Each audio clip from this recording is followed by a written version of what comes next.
43. என் வசனத்தை நீங்கள் ஏன் அறியாது இருக்கிறீர்கள் சொல்றாரு. உலகத்தில் இருக்கிற எல்லாத்தையும் தெரிஞ்சு வச்சிருக்கிறீங்க, ஆனா இந்த சத்தியத்தை தான் நீங்க என்ன பண்ணல, அறியாமல் இருக்கிறீர்கள். ஏன் அறியாமல் இருக்கிறீர்கள்? என் உபதேசத்தை கேட்க மனதில்லாத இருக்கிறதினால் அல்லவா. என்ன மாதிரி பாருங்க, இந்த சத்தியத்தை போதிக்காம தடுக்கிறதுக்கு ஆவியானவரை வேற மாதிரி கொண்டு போய் டீல் பண்ணி, இந்த சபையில் ஆவி இல்லை, அபிஷேகம் இல்லை, அனல் இல்லை, குளிர் இல்லை, இப்படி கொண்டு போய் விட்டாங்க. ஆண்டவர் சொல்றாரு, சத்தியம் எங்க இருக்கிறதோ அங்க பிதா கட்டாயமா இருப்பார். இல்லையா? சத்தியமே தெரியாத நிறைய லேடிஸை பார்க்குறேன், ஆவியில நிறைஞ்சி ஆவியானவரை துக்கப்படுத்துற மாதிரி எகுறாங்க, ஆடுறாங்க, உழுகுறாங்க, பரல்றாங்க. அங்க அருள் வந்துருச்சுன்னா உருளுதும் பரல்றதும் பார்த்துருக்கீங்க இல்லையா? இங்கேயும் அதே தான் வேலை பண்ணிட்டு இருக்காங்க. அப்ப என்ன சொல்றாங்க, நீங்க ஏன் அதை செய்யல? அப்ப எங்களுக்கு பைபிள் தெரியாதா? அப்படி கிடையாது சொல்றாரு பாருங்க.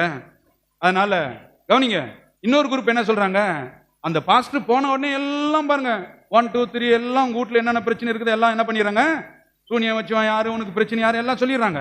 ஆனா நீங்க சொல்றது இல்லையே அப்படின்னாங்க. அதான் நான் சொன்னேன், நல்ல டாக்டரு கவனிங்க, நாளைக்கு சாக போறான்னா கூட இன்னைக்கு அந்த பேஷண்ட்டை கூட்டு நாளைக்கு செத்துருவான்னு என்ன பண்ண மாட்டான், சொல்லவே மாட்டான் கட்டாயமாவே.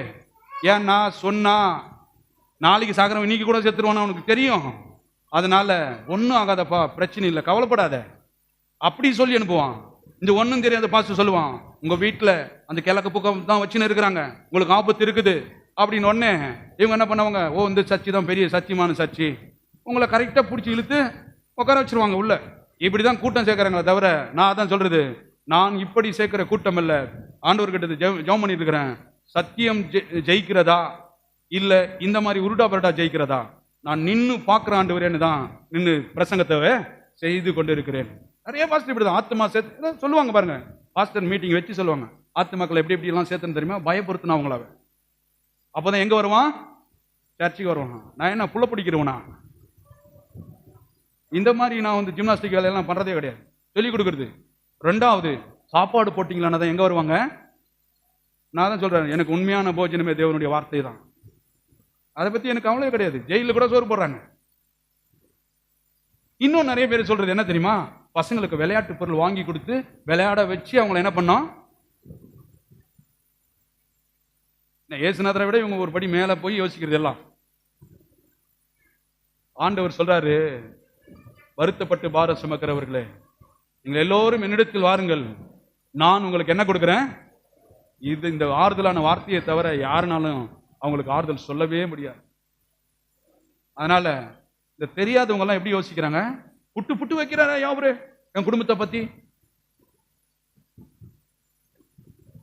எல்லாருக்கும் தெரியும், கணவன் மனம் எப்பவுமே அன்பாவே இருக்க மாட்டாங்க, எப்படியும் எலியும் பூனியமா என்ன பண்ணுவாங்க மாறுவான்னு ஜோசியக்காரனுக்கு தெரியும். எப்படியும் அம்மாவுக்கும் பிள்ளைக்கும் சண்டை வரணும் தெரியும், பக்கத்து வீட்டுக்காரனுக்கும் இவங்களுக்கும் சண்டை வரணும் தெரியும். இதெல்லாம் இந்த சைக்காலஜி எல்லாம் தெரிஞ்சு வச்சுட்டு உடனே சொல்லிடுவாங்க, இப்படிதான் உங்க வீட்டு இப்படி நடக்குது, உங்க வீட்டுல இப்படி நடக்குமே, எலியும் புனியா இருப்பீங்களே ஆன்னு சொல்லும் போது நம்ம ஆளுங்க சொல்லுங்க, ஆமா சாமி ஆமா சாமி. அவங்க தெரிஞ்சு வச்சுட்டு தான் வராங்க எல்லாம். அவ உடனே சொல்றது, எங்க வீட்டுல நடக்கிறது எப்படி அவருக்கு தெரியும், அப்படியே சொல்றாருங்க, எங்களுக்கு தெரியுங்க எப்படி சொல்றாருன்ற. அடுத்ததை வாசிங்க.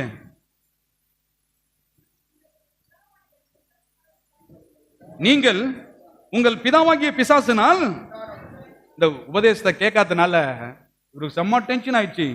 உடனே சொல்ல ஸ்ட்ரைட்டா போயிடலாம். அதனால தான் நிறைய பேர் சொல்லி சொல்லி பார்த்துட்டு சொல்லுவாங்க, அடா அவன் பிசாசுப்பா அப்படின்ட்டு போயின்னு வந்துடுவான். பார்த்துருக்கீங்களா? இவருக்கே இவ்வளவு டென்ஷன் ஆயிருக்குதுன்னா பார்த்துருக்காங்க பாருங்க. சொல்றாரு, நீங்கள் உங்கள் பிதாவாகிய, எல்லாம் சொல்லுங்க பிசாசு.